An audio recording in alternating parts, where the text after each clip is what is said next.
ఇక ధాత్రి డాక్టర్‌ని తీసుకొచ్చి నిజం చెప్పిస్తానని చెప్పడంతో, ఆ డాక్టర్‌ని చూసి వైజయంతి వాళ్ళు చాలా షాకింగ్‌గా చూస్తూ ఉంటారు.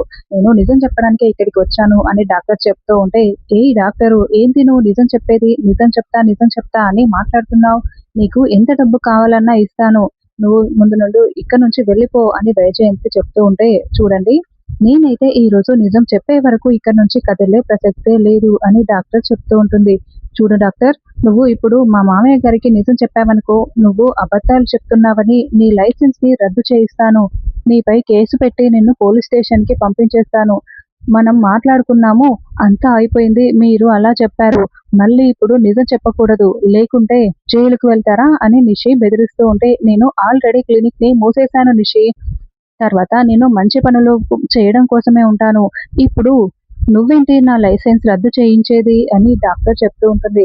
ఏం మాట్లాడుతుంది ఈవిడ అని నిషి చాలా షాకింగ్‌గా వైజయంతితో మాట్లాడుతూ ఉంటుంది. చూడు డాక్టర్ ఇదంతా కాదు. ఇప్పుడు ఇంకెంత డబ్బు కావాలో అడుగు. నేను నీకు ఇచ్చేస్తాను. నువ్వు మా ఆయనకి నిజం చెప్పకూడదు అని వైజయంతి చెప్తూ ఉంటే, అవును అని యువరాజ్ కూడా అంటూ ఉంటాడు. అప్పుడే శ్రీవల్లి సుధాకర్‌ని బయటికి వైజయంతి ఎవరికి డబ్బిస్తానని చెప్తున్నావు? మళ్ళీ ఏం గూడు పుటాని చేస్తున్నారు? అంటూ సుధాకర్ వచ్చి నిలదీస్తూ ఉంటాడు. బో అది అంటూ వైజయంతి అంటే, నోరు ముయ్యవే ఏం కొంపలు ముంచుతున్నావు మళ్ళీ అని సుధాకర్ నిలదీస్తూ ఉంటాడు. చెప్పరా యువరాజ్ అని సుధాకర్‌ని అడుగుతూ ఉంటే, అది కాదు నీకు మంచి వైద్యం చేయమని అందుకు ఎంత డబ్బు ఖర్చయినా ఇస్తానని చెప్తున్నాను అంతే అని వైజయంతి అంటుంది. అది కాదు మామయ్య గారు. నిషి గురించిన నిజం బయట పెట్టడానికే ఈ డాక్టర్ వచ్చింది అని ధాత్రి మాట్లాడుతూ ఉంటే, నోరు మూయవే అంటూ నిషి, వైజయంతి అడ్డుపడుతూ ఉంటారు. మీరు నోరు మూస్తారా అమ్మా జగదాత్రి ఈ డాక్టర్ ఎందుకు వచ్చింది? చెప్పండి డాక్టర్ మీరు నాతో ఏం చెప్పాలనుకుంటున్నారు అని సుధాకర్ అడగడంతో, నిషికి అసలు అబార్షనే అవ్వలేదు. అసలు గర్భవతే కాదు. అలా నా చేత అన్ని అబద్ధాలు చెప్పించింది అని జరిగిన విషయం మొత్తం కూడా డాక్టర్ వివరిస్తూ ఉంటుంది.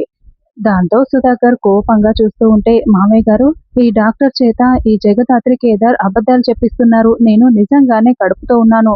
ఈ జగదాత్రి వల్లే నాకు అబార్షన్ అయింది. వీళ్ళు కావాలని ఇలా డాక్టర్‌తో అబద్ధం చెప్పిస్తున్నారు మామయ్య. నా మాట వినండి అని నిషి అంటూ ఉంటుంది. నేను అబద్ధం చెప్పిస్తున్నానా నిషి? డాక్టర్ ఇలా ఫోన్ ఇవ్వండి అని అందులో నిషి మాట్లాడిన కాల్ రికార్డ్‌ని ధాత్రి వినిపిస్తూ ఉంటుంది. చూడండి డాక్టర్ మీకు నేను ప్రెగ్నెంట్ అని చెప్పాలి. తర్వాత అబార్షన్ అయిపోయిందని చెప్పాలి అని మాట్లాడిన నిషి మాటల్ని వినిపించడంతో ఇక సుధాకర్ మరింత కోపంగా చూస్తూ ఉంటాడు. మామయ్య గారు ఇది డాక్టర్ గారి ఫోను. నిషి వాయిస్‌ని ముందే ఇలా ఫోన్ కాల్‌ని రికార్డ్ చేసి పెట్టింది. ఇప్పటికైనా నమ్ముతారా? అసలు ఆ రోజు నిషి కడుపుతో లేదని నాకు ముందే తెలుసు. అందుకే నిషి కరెంట్ వైర్ మీద కాలు పెట్టబోతూ ఉంటే నేను అంత ధైర్యంగా పక్కకు తోసేశాను. కడుపుతో ఉంటే నేను అసలు తోసేదాన్నే కాదు. ఏదో విధంగా కాపాడి ఉండేదాన్ని. వీళ్ళేదో ప్లాన్ ప్రకారం మొత్తం చేశారు అని ధాత్రి ఆ విషయం కూడా వివరిస్తుంది. అది కాదు అంటూ వైజయంతి మాట్లాడుతూ ఉంటే, నోరు ముయ్ అంటూ సుధాకర్ తిడుతూ ఉంటాడు. అసలు నేను జగదాత్రి కేదార్‌ని ఎంత తప్పుగా అర్థం చేసుకున్నాను. మీ వల్లే ఇదంతా జరిగింది. వాళ్ళ గురించి నాకు తెలిసి కూడా మీరు చేసిన కుట్ర వల్ల వాళ్ళని నేను అలా అనరాని మాటలన్నీ అనాల్సి వచ్చింది అని వాళ్ళని చీకొట్టిన సంఘటనలు మొత్తం కూడా గుర్తు చేసుకుంటూ, అమ్మ జగదాత్రి, కేదార్ మిమ్మల్ని క్షమించమని అడగడానికి కూడా నాకు నోరు రావడం లేదు. నేను మిమ్మల్ని అనరాని మాటలన్నీ అన్నాను. నన్ను క్షమించండి అని సుధాకర్ వేడుకుంటూ ఉంటాడు. నా కొడుకు కేదార్ ఇంత మంచివాడు. నా కోసం ఏమైనా చేస్తాడు. అలాంటి కేదార్‌ని కూడా నేను అనరాని మాటలన్నాను. జగదాత్రిని కూడా చాలా అసభ్యంగా మాట్లాడాను.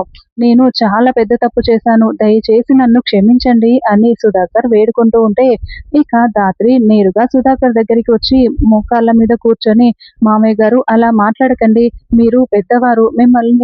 మమ్మల్ని ఎన్ని మాటలైనా అనొచ్చు. అయినా మీరేదైనా అంటే తెలియకనే కదా అంటారు.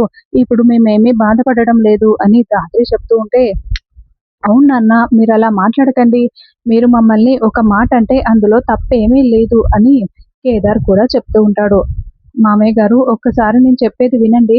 నేను ఎందుకలా చేయాల్సి వచ్చిందో వినండి అని నిషి చెప్తూ ఉంటే, ఆగమ్మా నిషి ప్రతి తప్పుకు కూడా ఒక కారణం ఉంటుంది. ఆ కారణాన్ని సమర్థించుకోకూడదు. నువ్వు చేసింది ముమ్మాటికి తప్పే అని సుధాకర్ అరుస్తూ ఉంటాడు.